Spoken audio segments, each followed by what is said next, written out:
Welcome to the SDA Housing Podcast, brought to you by NDIS Property Australia. Before starting this episode, we need to provide a general disclaimer. Information contained in this podcast is general in nature only. It does not take into account the objectives, financial situation, or needs of any particular person. You need to consider your financial situation and needs before making any decisions based on the information in this podcast. And you should consider seeking independent and professional advice for your personal circumstances. All right, let's begin. Hello everybody, my name is Minh and I'm your co-host with Debbie from NDIS Property Australia, and you're listening to the SDA Housing Podcast, the show explains, highlights, guides and brings awareness about all things SDA in this ever-changing NDIS world. Hey Debbie, how are you? Hello Minh, I'm good, thanks. You? Good. This is a podcast following our trip to Melbourne last week, which was the second week of February. We've had two such podcasts in the past. I think this is a great underlying sub-series. Melbourne trip, February 25. The last one was, I think, October 24, I think. But yeah, Debbie, let's talk about our trip to Melbourne for 3 days. What happened there? We did a lot of meetings, a lot of travelling. We had a fantastic trip to Melbourne. We spent quite a bit of time with the guys from Paramount Disability Homes, among other people. Went to do some site visits, met some developers. All in all, we had a really good time in Melbourne. What were the areas we went to? The locations that are relevant to SDA? Well, obviously the main one would have been Box Hill. There was also Dandenong. I also visited Frankston. We went and had a look at a house out in Manor Lakes. Those are the main locations. Spotswood as well? Oh, and of course Spotswood, yes. So there was a lot of different locations we visited, either completed or places that are going to construction, or where we're looking at the feasibility of the site. So yeah, a really busy 3 days that we had. And I want to stress to our listeners, there's busy, being busy, and then there's busy due to collaboration work. And I think we've really, struck it. Nailed it. Like we had to fly down, and I want to say this with all due respect. If we hadn't flew down to Melbourne for those 3 days, we wouldn't have gotten the collaboration result we wanted, because you can't achieve things by the phone or via video call. You got to go to these locations on site and meet these people face to face and eyeball them and talk business.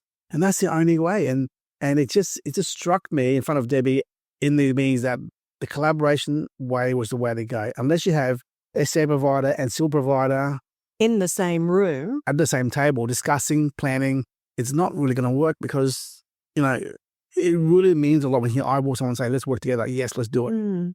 Definitely. I was really surprised to be with the Manor Lakes trip. That was like a bit of a wow, actually, a wow moment. And I want to explain the history here. So yeah, a gentleman called Daryl, he bought up a house from one of the biggest builders in Melbourne, in Manor Lakes. And Manor Lakes is basically Wyndham Vale, Werribee, like a Wyndham Vale location and whatnot. Empty for 6 months. And he engaged our services many months ago to try and help him find a participant. And it is an potentially oversupplied market there. So he came back to us recently, about a week or so ago, and it said, look, I want to sell. How can I get out of it?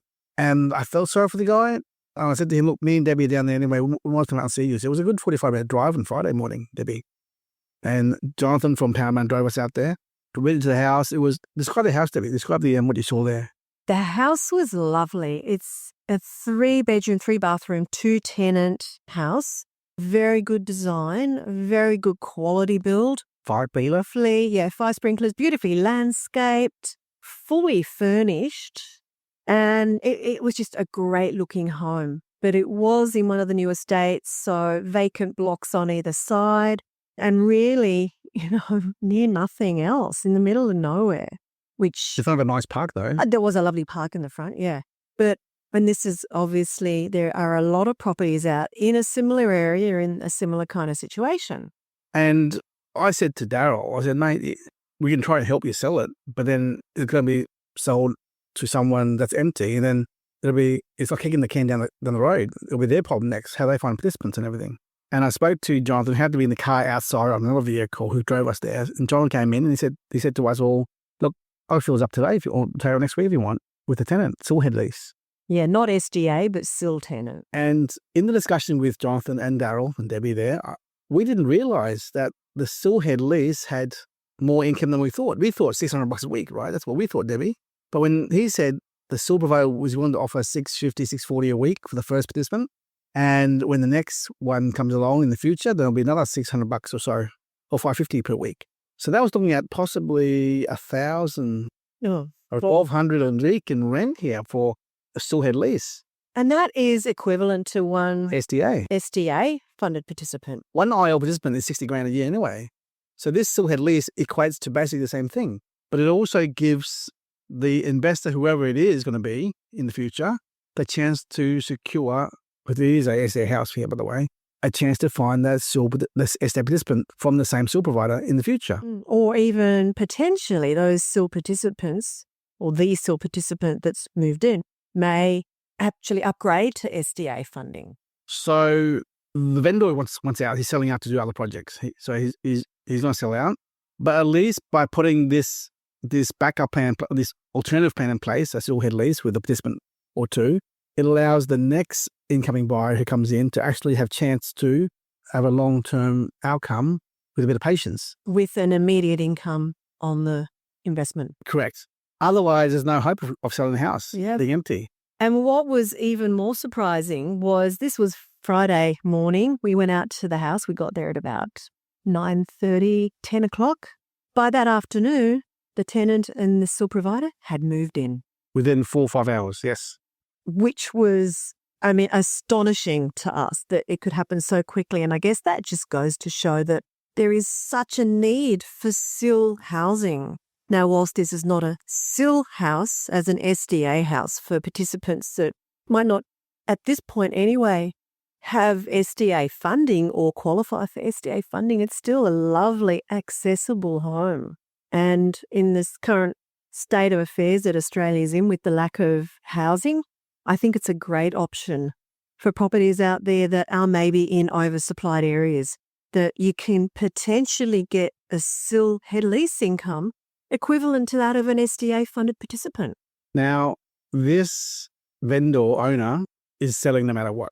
And I want to explain to you, who actually, if you're listening and you actually own a house that's empty, if you're in quicksand in the jungle and you're sinking slowly and slowly down, and we call this debt or whatever, if someone throws you a lifeline or a piece of rope for you to grab onto to save yourself, to be pulled out in the future, then you do so. And this SIL head lease is the lifeline to save you from going under with debt, an empty house, and all these mortgage payments. Wouldn't you agree, Debbie? Oh, 100%. Yeah. So don't knock back a SIL head lease application. Consider it, because it may be your lifeline if you have an empty dwelling. Yeah. Because as we've spoken several times in the past, change of circumstances is an important process to get participants fully funded for SDA. And it takes time to get that funding approval to be processed.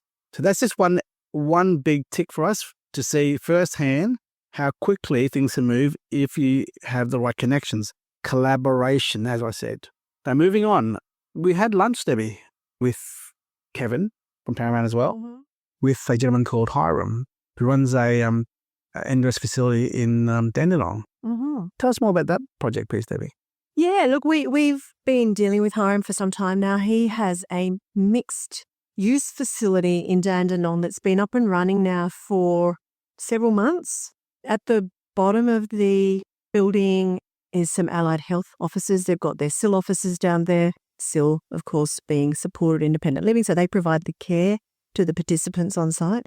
They've got some occupational therapists. They've got who come and go. So they're used for daily hire only. They're not there full time though. Yeah, but it just provides a space. They've also got so there's also rooms for participants to do community engagement and activities, things like that.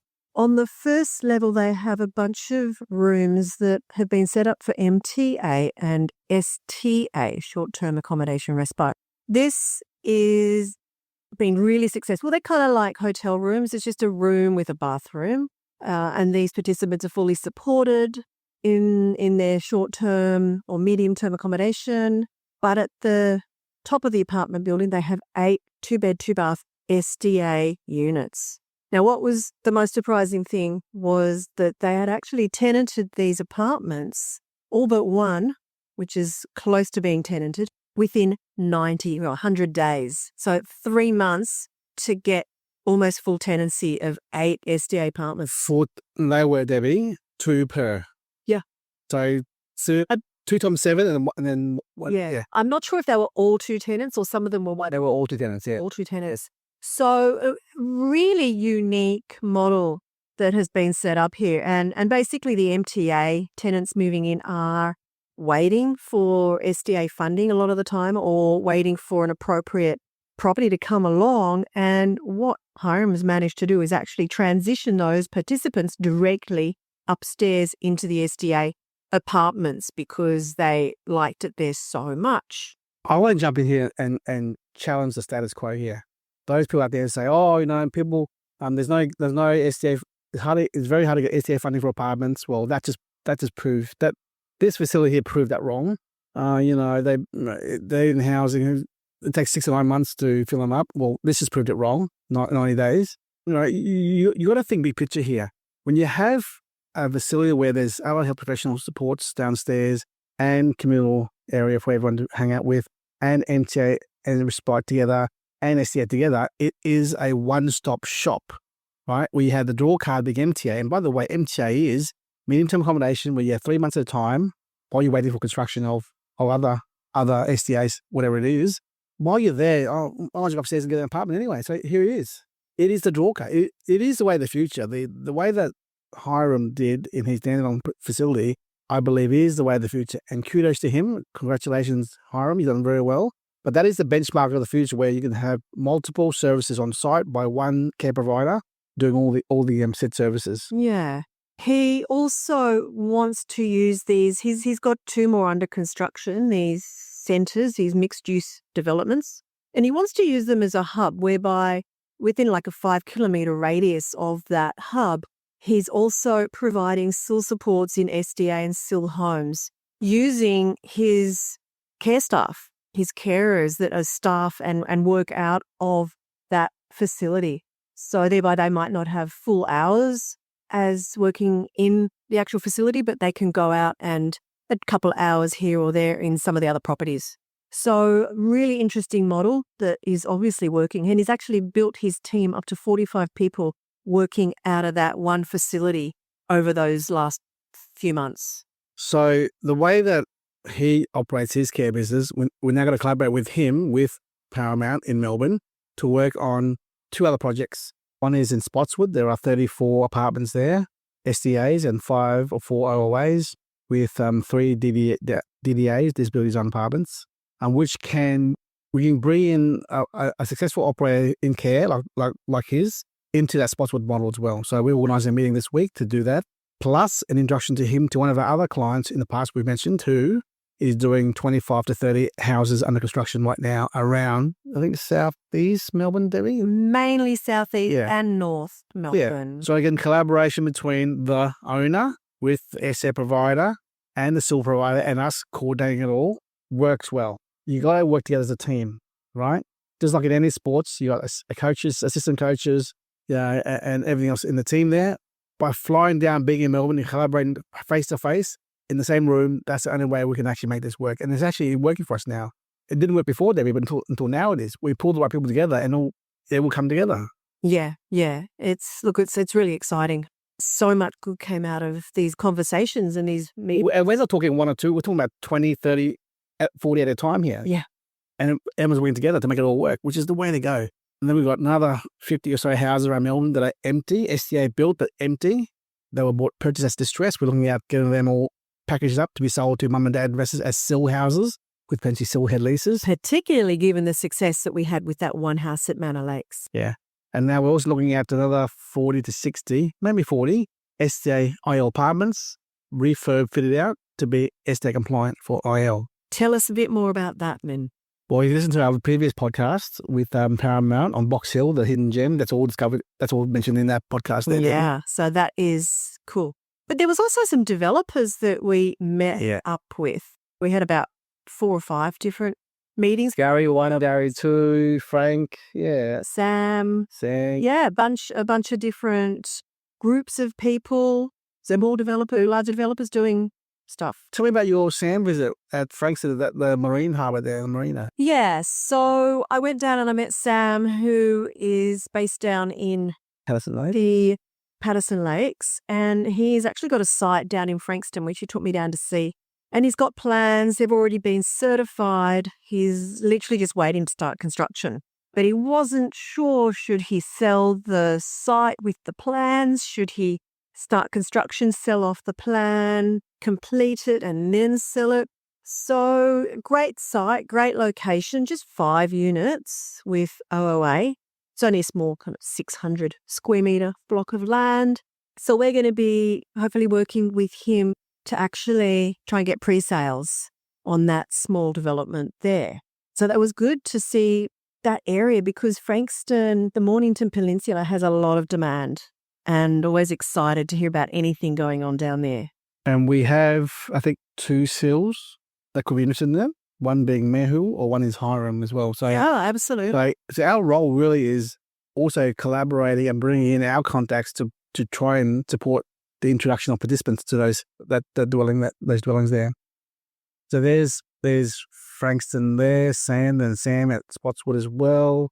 So collaborating with the SDA provider and the SIL providers there to help work with the community there to fill them up with that. Yeah, I want to talk a bit more about Spotswood. Yeah, sure, you go. So we actually visited Spotswood, that location there. A year and a half ago? Yeah, I was going to say about 18 months ago, maybe even longer. And fantastic development, fairly large developer who built these build to rent. They weren't planning on selling them, certainly not off the plan. They are actually looking for a buyout now of the entire complex, which is about 400 apartments, including some SDA apartments, a whole lot of retail spaces in the development. Woolies, yeah. Yeah, there's a Woolies, there's a Dan Murphy's, there's about 20 different cafes and small retail outlets. There's a Shelf Hub childcare as well. So it's a fantastic development in Spotswood. They've just struggled because they haven't really connected with the right people well enough to get these units tenanted. So again, went and visited on Friday and saw the finished product, because when we were there, it was still under construction. Amazing, beautiful location. It just needs the right people now to be connected to help them get these units tenanted. So they were trying to do the SDA housing provider role in-house. They engaged Housing Hub as well. There was non-compliance at the very start after settlement. You know, you got to have the right people around you. And again, working together, we brought Paramount to the table. They're working very closely with Housing Hub. That Megan there, I think, and then we're bringing in another 1 or 2 big sills to help out as well. So it's collaboration. We're together. I mean, we're not a provider. We don't necessarily find participants ourselves. We can nudge it along the whole process, but we are really a, what do you call Debbie? A fixer. We're a middle. We're the fixers. Yeah, we come in and fix the outcome. We see how things should be and could be done better, and we definitely help out with pulling things together. As we can see here with the whole, all these opportunities here with Frankston, Spotswood, Box Hill, Southeast areas. We see the opportunities here, and we're very, very positive on all our meetings and people we met. Yeah, we've learned a lot in this trip. And the more we go to Melbourne, the more we are more confident in knowing who the right people to work with. And also, when we come to Melbourne, people do want to meet up with us because, we are very well networked in the provider community and also the developer and builder community as well. So we know who's doing what, who's building where, and the places to be as well, of which I might do a plug here, Debbie. Coming up in about 5 weeks' time or so, we're doing a webinar with Paramount Disability Homes on hotspots in the hotspots. So SDA hotspots from 2 perspectives. One is from a provider perspective, the other one from a investment perspective. Yeah. And I mean, this is why we have been talking about Melbourne for a few years now. We keep talking about Melbourne because there is such a demand there. Why is there no more demand there than in Sydney? Well, there's not. It's just that investment in Sydney is so much more expensive and difficult and hard to make it feasible. So Melbourne is a real hotspot, but you've got to know which parts of Melbourne. Yeah. I also met up with a builder called Warren. He wants to engage us to help him with the sale of all the villa packs he's going to start building with, and also he'll fill up himself if he can with his networks of providers. And also we will help sell those to our other one-line buyers or bigger investors there who want built and tenanted stock. So again, he telling us about certain clients that they've been funders and providers they're working with. And so we sort of hear and see the action going around, who's moving around, who's doing what, to assess the white noise and also the real legitimate transactions there, to assess groups, players, collaborators to just move forward. We're all here in the same team, which is to deliver product to the market for the community of SDA. We're not trying to, we'll do what we can to help everyone out, but there's only so much we can do.